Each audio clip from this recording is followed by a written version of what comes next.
Welcome to the DevReady Podcast, where we're helping non-techs build better tech. Today, we're talking to a founder, Slaven, from the Coaching Center. He's the managing director and has spun out a product to help connect coaches to executives and even people within business from a coaching perspective. Slaven, thank you for joining us. Yeah, thanks, Andrew. Thanks, Anthony, for inviting me. Slaven, let's take back before technology. Generally, when we go ahead and build something, there's a problem, some sort of problem state or something that comes along the journey. How did you stumble across that? That's probably the first thing that is always where we start and begin when we start this journey of product development. Yeah, it was probably trying to solve a problem, being in a coaching and executive coaching space for quite some time. And it's a bit of a challenge. So everyone sees a benefit. I see benefit all the time. And when I ask executives what's the reason, if they see so many benefits, they don't offer the same opportunity to more leaders within their organization. That funding has always been that obstacle that they sort of kind of pointing towards. And that's how it all started. So I'm very passionate about leadership, very involved in that area. I can see the benefit and I can see the impact that leaders could have, a positive or negative impact on people around them. So how I got to the drawing board and started thinking how to make coaching more accessible to more leaders, and that's where journey started. Yeah, I haven't always, but I've had coaches along the journey of business, and yeah, it's quite fascinating. A lot of the blockers are you and your what's in your way. You learn that over the journey. So I think there's definitely value here. I think the cost component can be significant depending on who you're actually working with. So how did you, like from a technology standpoint, let's talk a bit about the tech and how you started thinking about being a technology solution. Why couldn't it just be a collection of coaches that got distributed? What was the difference, and how did you think about reducing the price point with the technology? Well, the technology is unavoidable. I think we just need to adopt it and use it the best way we can possibly can. And always embrace technology. I suppose it's nothing new for me. And thinking how to solve a problem, democratize coaching, make it more accessible. Find that technology was solution. I work with the coaches that qualified. They obviously charge their hourly rate, and there's time associated with it. So that was probably variable that would stay the same. So what else can I do to make that impact, and a technology provide a solution? So being able to, I suppose, connect coaches with executives and leaders in organization and reduce that time involved in preparation and all that admin, which quite often takes almost as much time as a coaching, to really focus on the coaching. Got it. So delivering a really poignant solution, come in, run the coaching, and then you can move on to another client. Understood. That's generally where the efficiencies are found with tech. It's in the Operation. admin or the repetitive tasks, that low value tasks effectively for the expert doing them. Yeah, spot on, Anthony. Coaching, obviously, we couldn't reduce, that's the way real thing happens. How to reduce those repetitive tasks and make it easier for, I suppose, coaches on the other side to just turn up essentially and have everything ready for them before and after, but also to be able to, people on the other side, to support them. So they need to worry about all these things that they need to do in between sessions as well, and support them on that journey. When you started thinking about the solution right at the beginning, what was the first step for you? I'd like to ask this question because everyone's got a different take on first step. You obviously coming from a non-technical background. What was the first step? Was it trying to write out your ideas on paper? Was it engaging with people in your network? What was that first step that you took?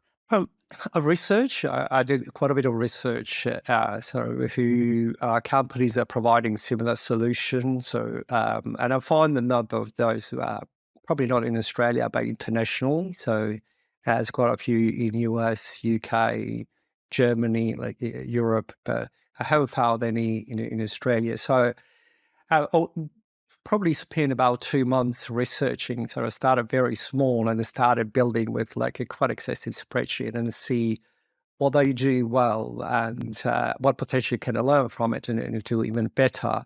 And then they started building from there. So it took a lot longer than I thought, like 2 months journey, just kind of get idea. Mhm. Is it possible? Like, should I be embarking on that journey at all? Yeah. During the research, what was your intent? Was it to understand the business model? Was it to understand the service delivery? Was it to look at competitors to see how they're doing things, replicate, find something unique you could do differently? Or was it just gathering information in the early stage? Mm. Yeah, it was quite intentional. A business model, obviously, sort of see how they operate. And quite a few companies, like 4 or 5 that I use as a research, are similar, but there are some differences. Um, and then a service offering, so what they offer as a service, and so identifying based on that some areas where I potentially could do better, and it's kind of and what that better might be, and how that might look like. Let's say in a possible solution, how that might look like in reality. Got it. So as you went through that journey, and it was that 2 month little process of the research, understand the business model, how competitors are operating, what that service delivery model could look like, where did you get to? Did you put together a business plan? Did you put together a bunch of PowerPoints in terms of a concept? What was your step after that to represent the idea and concepts? Yeah, it's a PowerPoint actually. It is something that I'm accustomed to. So I thought I've researched quite a few areas, and it's been like it seems when you embark on something new, particularly in technology, like there are some solutions out there that say rather than learning new system, I've been using PowerPoint. It's very easy for me to create and potentially more so kind of visualize for myself how that might look like. So there's this concept and idea, but how that might look like. Uh, and um, and I think it's only then that I become a little bit more real when I kind of start putting slides and how a solution might look like. And then there are additional questions through how everything in the back of the solution, how to connect everything so it works. Mhm. So and that was actually quite insightful journey, and it took me perhaps 4 weeks just going back and forward, so deleting, moving slides, adding things. I needed this information. I need this solution to be able to get this, and but PowerPoint worked well for me. Got it. Sometimes that visual component is important. So if you can visualize a few things, put some dot points together, it can quite help. Question for you around the PowerPoint. If you were to think back to that PowerPoint, when did you do that? How long ago? Oh well, it was Yeah. probably September last year. Okay. So not too far away. Okay. Got Yeah, it. yeah, yeah. So where you are now with your second iteration of products, how close is it aligned to that PowerPoint? Or has it changed significantly over the journey? Well, it's definitely become better. I learned along the way, so I'm not touch expert, and even working on it, I had to use Google as a dictionary just to being able to interpret some of the terminology and how to explain and articulate it. Because I suppose to get where I'm now, it's not just about idea in my head, but how to articulate that idea to developer. Because what I might think, observe, and picture might be very different from developer perspective. And I find I spend quite a bit of time on that space. Um, it's very close. The skeleton of the solution, that the web app is very close to where I started. Then certainly the developer will added additional features that Mhm. were really beneficial. Perfect.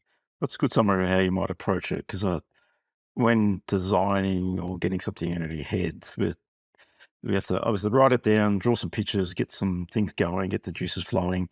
That's a good place to start. In terms of the At what point did you feel comfortable to have a conversation with the development group or start approaching Oh, the was that technical areas? PowerPoint for version 1 or version 2? So version 2, that's version Version 2. 2. So yeah. Um, so version 1 is very simple, like, and well, I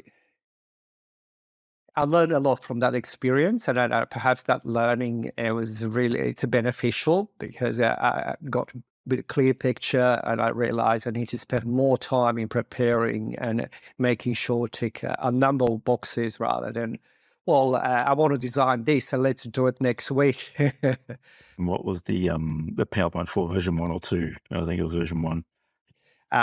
So definitely, so first version like had only a few slides, and a second version. But it was quite robust, but like, had 100 slides, and it's being very sort of Oh, wow. specific with quite a few explanations and a point and notes, so kind of be able to track the development. So I find, and that was my learning from the first one. I made all these changes, but then I like forgot why I needed this. It can happen. Yeah. Yeah. So I learn. I don't know if it's hard or good way, but I learn in a way to, really being just thinking this is draft, and then just be comfortable adding notes and adding sort of any changes and iteration. So it's been, but yeah, quite a few slides at the end. Did you take that through with some stakeholders before you approached the development team, or did you take it straight to the development team and get them to then put their spin on it, or did they just use it as is? A couple questions there. Yeah, actually, I took it to developers straight away, and kind of like, we started a conversation, and it wasn't an hour conversation, so it's a set of discussions how that might look like, and it's some of the things that I might kind of envision to do from developers' perspective. There might be different solution, and it's been sort of, and I think that's really important, like in those conversations with developers, because we come across some, I suppose, for me, obstacles that I didn't know how to address. I knew what that might look like, but through those conversations, there were some really good suggestions that actually make the solution even better, better than I envisioned. So yeah, went straight to developer, and I kind of spent quite a bit of time explaining and the step by step.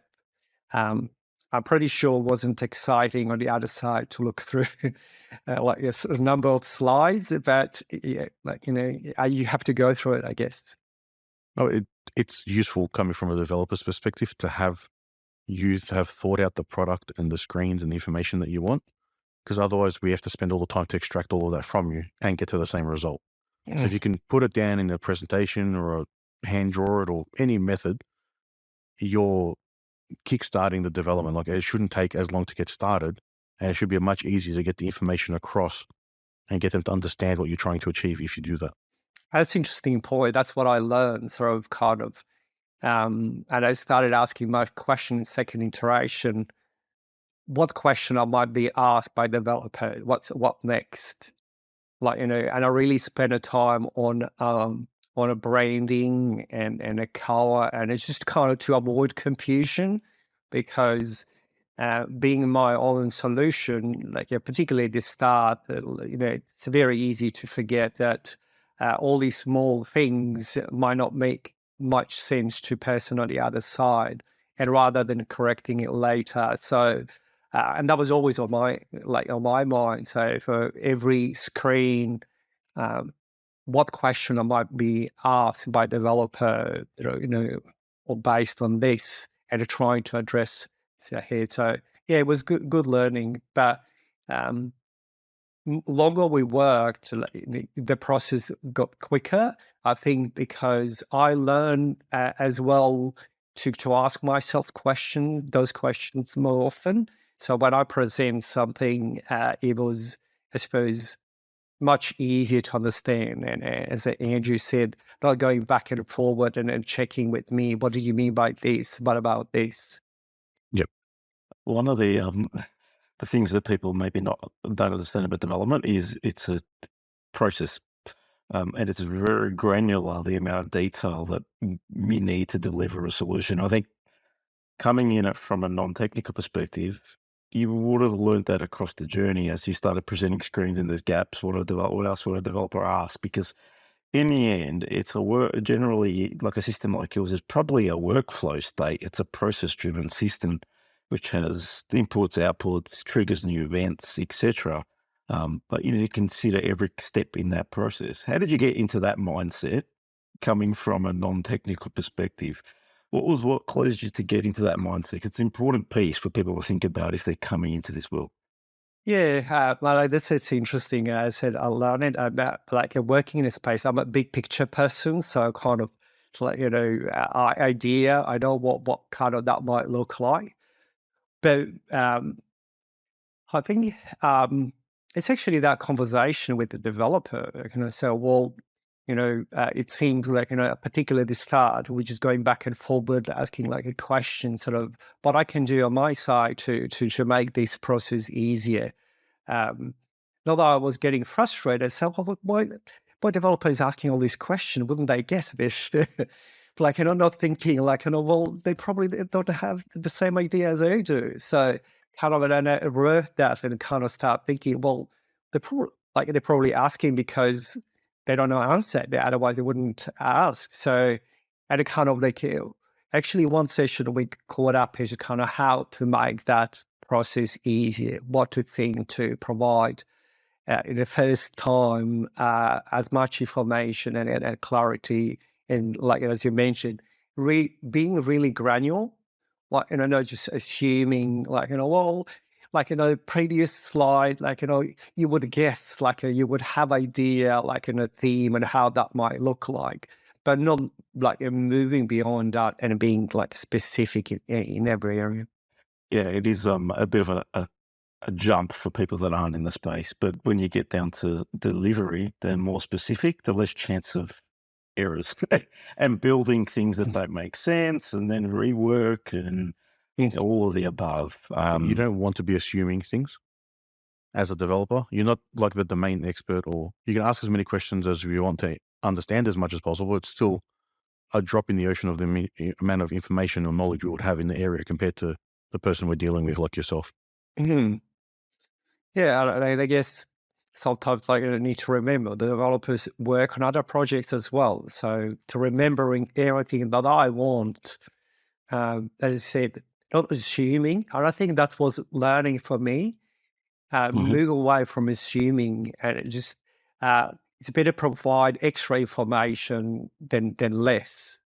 And that's where we kind of started. And like at the beginning, like I was thinking, am I bombarding with too much information the developer? Like not at all. And it's actually, as you said, more information is better. So it doesn't let me kind of guessing sort of, So yeah, I learned along the way not to assume and really sort of trying to put myself in the shoes of a person that is not involved in the industry, not involved in the area I work hard. I have more experience because coming from that tech background. And yeah, it took some time, but if I knew at the start, like the process would be smoother at the start, like as well. So I think perhaps there's not those checkpoints that to remind people what do you need to think about how to approach this before starting on a journey, and perhaps even just same as my experience. I can imagine not tech people who be building tech is kind of technology would perhaps approach this same like a big idea. And I kind of, how would you know? You're a developer, kind of guess it, make it look like the way I want it, but not explaining. So yeah, obviously I don't need that like a checklist now. Hopefully not. Like everything is working, and I think that second iteration works just perfectly, meets all what I need. But I think like and I think I couldn't find any resources, and then maybe in your company that might be a little bit different. Your resources, not just about what is needed, but maybe that whole approach to developing solution. Mm. I think you hit the nail on the head a little bit there. And it becomes that transfer of knowledge and understanding how to transfer knowledge.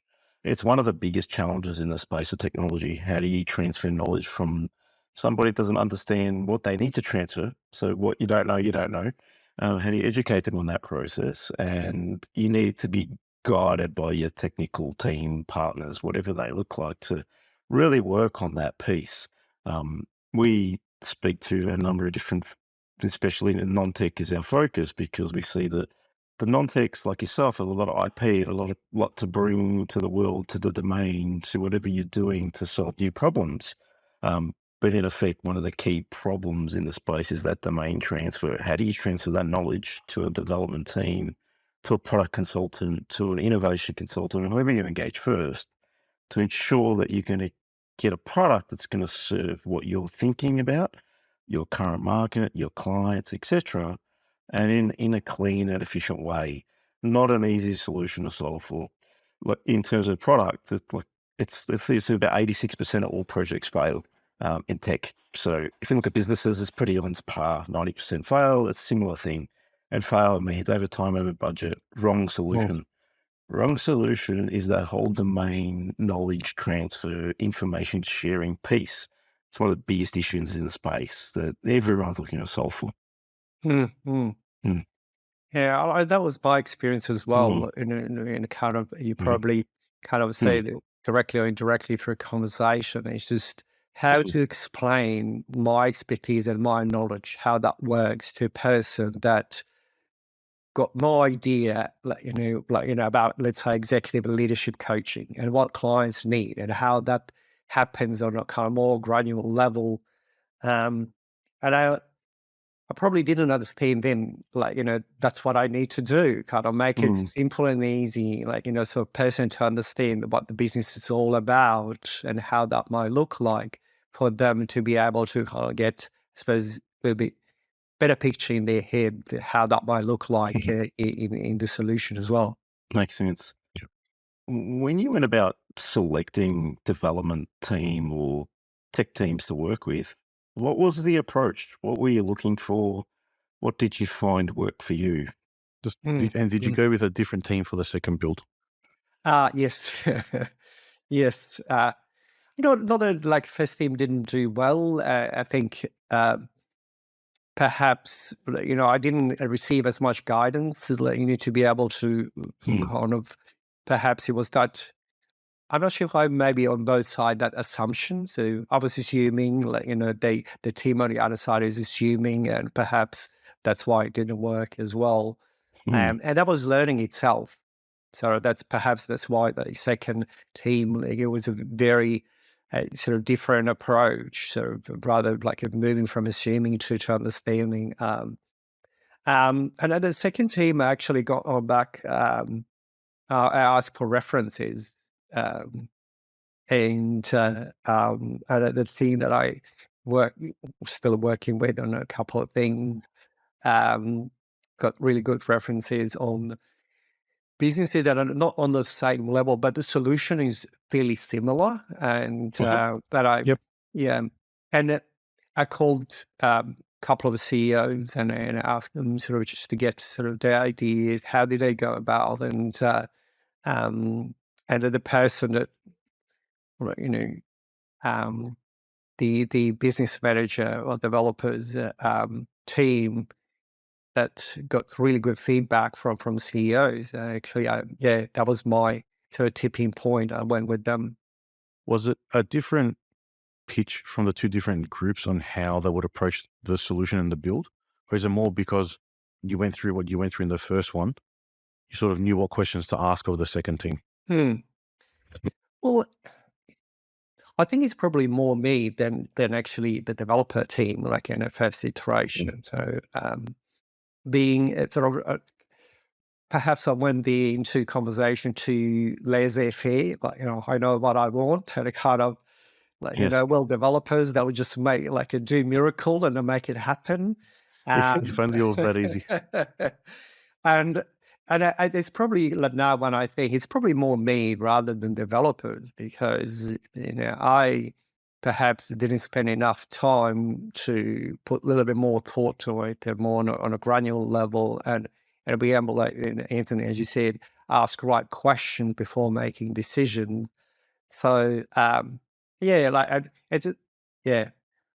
Why didn't it work? Yeah, it's probably me because I just didn't know what I was doing, I guess. Yeah, I think that's probably the biggest thing we've seen is people think making software is easy. Where if you're not planning right, it's like if you're building a house, if you don't build the foundations right, the house isn't going to be what you want it to be or grow to what you need it to grow to if you want that renovation in some point in time. But software is, as Andrew said earlier, it's very systematic, very detailed and granular. So unless you get all that detail, you can build the wrong thing very, very easily. And the interpretation of one word, if both sides are not clear on what that word means, can shift the entire product. You accidentally say not instead of no, or like just throw that in there by accident and then shifted everything. What I'd ask is, or what I find that works with non-techs like yourself is teams need to be willing and open to learn. Like from my perspective, you need to walk into a relationship with someone like yourself and want to understand your business, the research you've done in the background, what the thinking is, what the models you're thinking are, and bring concepts and ideas to the table. That is the only approach in my mind. Every business that we've spoken to, you might say it's you, but if you're guided in a way where you were questions and people kept continuously digging in on how you operate, what the current state is, what the future state vision is, what's the minimum we need to get to from where we are now to getting some people on the platform, what's those quick wins? If you can really dig in and spend the time in that headspace and that thinking space, it doesn't matter if you're technical or not. I think it's more that willingness to close the gap and making sure we're delivering the right solution or a solution's really going to add value to the people that are actually coming on board. So in your world, it's the coaches and the executives. And you've got obviously administration component. So I think that is probably the biggest challenge that non-techs have with tech teams is sometimes techs like things put on a plate. And we've got techs in our business to do that, but we front that, right? So as consultants, we're really getting to know the business and understanding it. There's no if buts ways of doing this else. You cannot do it any other way and do it right any other way. That's our finding over the journey, but that's how we would definitely approach it with someone like yourself. But the more you know, the better it is for people like us too. Yeah. Yeah, I probably, with first developers, first group, I probably, it was obviously I assume, but to your point, Andrew, perhaps I didn't get enough questions as well, on the other side, to to get that better idea and you mentioned kind of building it from scratch and building it like it's sustainable, as Anthony mentioned. You're not kind of building something that you're not able to expand, and that's what I perhaps in the first iteration of what I was thinking with the second one. How are we going to sort of start so we're able to add and expand and not kind of reinventing the wheel, but being able to have, I suppose, solution that we can add the building block on it down the track, and it really works well. So we completed, and so I'm already working on a couple of things that I wanted to add on the web app, and I was even surprised that the developer team, oh yeah, this how long is going to take? I said, oh, that's pretty quick. Let's do it. Yeah. Yeah. But it might be coming through a kind of, we started really well from the start to the capability on that level. So it's much easier to add additional features to it. Yeah, the biggest hurdle in development is getting to that, what people calling the minimum viable. So that product that you can deploy and get users. beyond that, it's little incremental improvement, provided you're built on a good foundation. It should be quite easy after that to incrementally evolve your project. So that's one of the things. It's always getting to MVP is the biggest challenge for anybody. Yeah. It's like Beyond that, rearranging your furniture in the house at that point. correct. Yeah. Because it It should takes you be quite a while to easier. get to the point Yeah. to get to that. It does. So, in terms of if you were to go back to yourself right at the beginning, what would you have done differently if you're going on this journey advising someone that's maybe in your shoes? Just take it back 12 months, thinking about a concept, an idea. Where would you have started this time round? Well, definitely had a more robust conversation with developers, which kind of want to learn to sort of explain the business, like Andrew mentioned, really how that might look like. Even some of the terminology, like who's a client, who's customer, like who's executive coach, who's leadership coach, who's a sponsor client. Even just sometimes that terminology can be confusing. So really spending time and how that might look like. And that's probably my biggest learning, and perhaps those sort of some checkpoints and reminders along the way. I would definitely invite even more questions from a tech team to be able to sort of anything that I say that doesn't make sense, like, to kind of bring in a conversation and perhaps offering other solution on a particular part of the problem that might be better, which I experienced along the way. How something that I thought that this might work, but it worked even better based on a suggestion from a tech team. That was quite beneficial. So, one thing that I would do differently even before anything is just to spend more time and explaining the business and get into those details, but explaining business to a person that does not much of business and be very specific and I guess, and then not just sort of explaining, but spend a time thinking how to articulate that to other person so they get right information. It makes a lot of sense. Let's go to future. The coaching center. What's the vision? What's the goal? What are you trying to achieve? You obviously built product, got to an MVP. You're moving. Where do you want to take it over the next 24 months?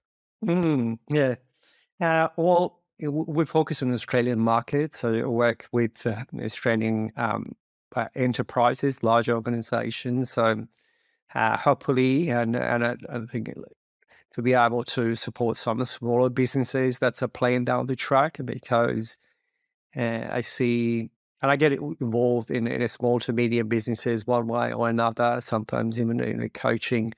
They are quite often get left behind because they might not be able to afford some of those areas to kind of look in that space.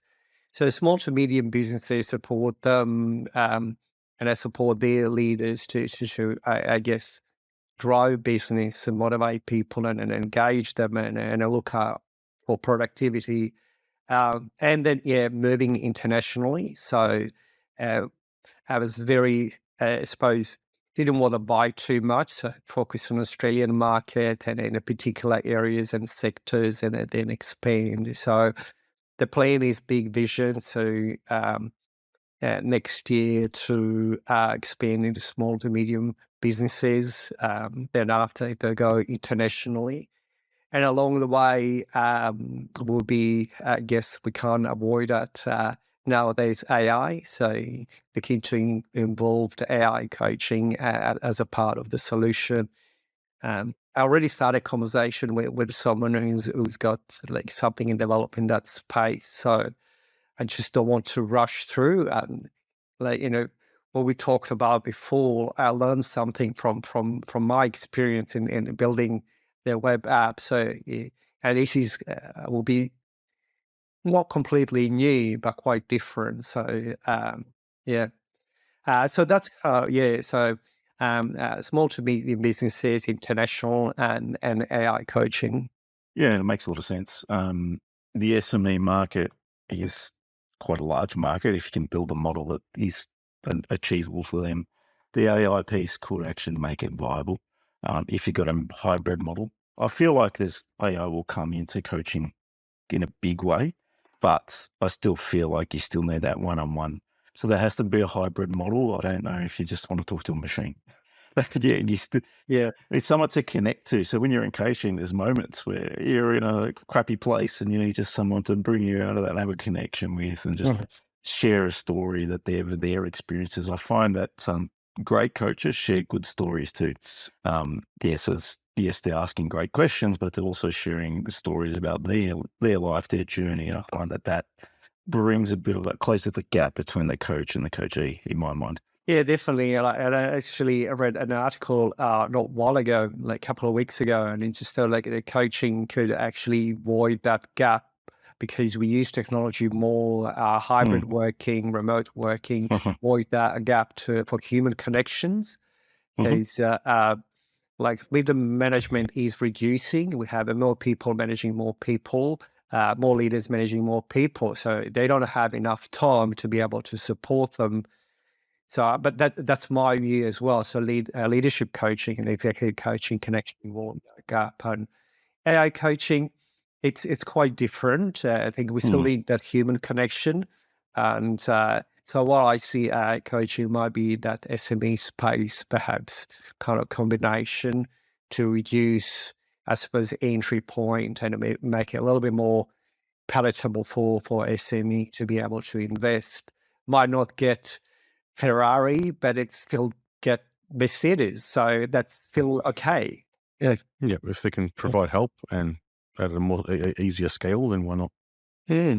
Brilliant, Slaven. Thank you for coming on, sharing your experience, your journey. I really appreciate you taking the time. If anyone wants to find out more about the Coaching Centre, it's just thecoachingcentre.com.au. Go check them out.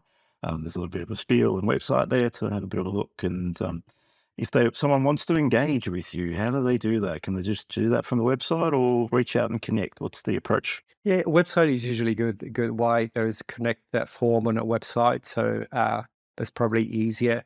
I'm also quite active on LinkedIn, so people, if they want to connect there, they're more than happy to connect there as well.